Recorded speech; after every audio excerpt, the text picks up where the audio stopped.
Давай сделаем краткий обзор установки Squirrel. При открытии файла Blender ты найдешь два объекта: нашу арматуру Squirrel и объект Squirrel, который использует модификатор арматуры. Объект называется Squirrel, и у него есть материал Squirrel. По умолчанию у тебя должен быть открыт текстовый редактор с текстовым файлом пользовательского интерфейса Squirrel Rig, открытым при выборе My Rig и в режиме Pause. Если я нажму кнопку воспроизведения, она выполнит сценарий и сгенерирует небольшой пользовательский интерфейс, который позволит нам скрыть или отобразить кости нашего персонажа. Сценарий не запускается автоматически. Тебе придется запускать его каждый раз, когда ты будешь открывать свой файл Blender. Что если твой скрипт не открыт, потому что у тебя не открыт текстовый редактор? Ты просто заходишь в панель редактора, выбираешь текстовый редактор, а в библиотеке выбираешь пользовательский интерфейс Scroll Rig, а затем просто нажимаешь кнопку воспроизведения. Ты можешь закрыть эту область редактора. Установка довольно проста. Корневая кость позволяет нам перемещать всего персонажа. Корни туловища позволяют нам двигать всем телом и придавать ему нужную ориентацию, но ноги не будут следовать за нами. Ты найдешь контроллер груди и бедер, который можно перемещать, поворачивать и масштабировать. Шеей и головой также можно управлять с помощью одной кости, которая будет вести себя так же, как грудная клетка и бедренная кость. Тогда ты можешь найти какую-нибудь кость-манипулятор, которая позволит нам поворачивать только шею или только голову. Также доступны кости контроллера меньшего размера, чтобы можно было сжимать и растягивать голову, двигать пятками за рулем, закрывать глаза или двигать кончиком носа. Все каналы преобразования кости уже заблокированы, когда они не должны использоваться, что делает наш набор клавиш немного быстрее.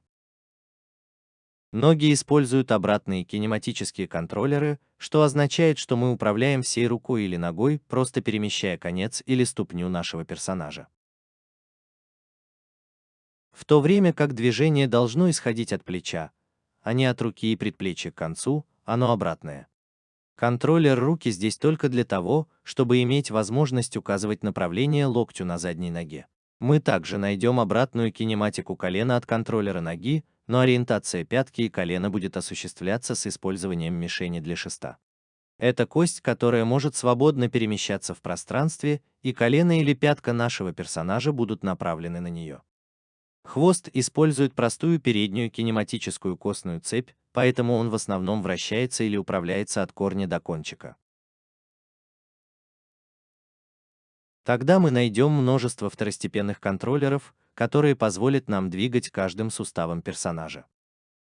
Они будут в основном использоваться для исправления некоторой деформации или для добавления тонкого движения персонажу. Установка также поставляется с некоторыми пользовательскими свойствами, к которым мы можем получить доступ, используя эту кость. Когда кость выбрана, мы можем найти эти пользовательские свойства на панели элементов. Эти свойства позволят нам скрыть ноги персонажа или хвост персонажа. Это будет действительно полезно, чтобы изолировать тело и четко прочитать его движение. Опция слежения за хвостом позволяет нам определять, изолировать или нет вращение хвоста. По умолчанию хвост нашего персонажа следует за вращением бедер и выровнен с ним. Но если мы выберем свойство Bone и установим это значение Tail Follow равным нулю, хвост больше не будет вращаться вместе с бедрами. Это значительно облегчит нашу жизнь, когда дело дойдет до анимации хвоста. Поэтому, прежде чем мы перейдем к анимации, я просто создам набор клавиш для нашего персонажа, вставив ключевой кадр в каналы, которые будут использоваться, и удалив те, которые заблокированы. Здесь нет ничего действительно интересного, поэтому я переключусь на замедленную съемку до конца этого видео.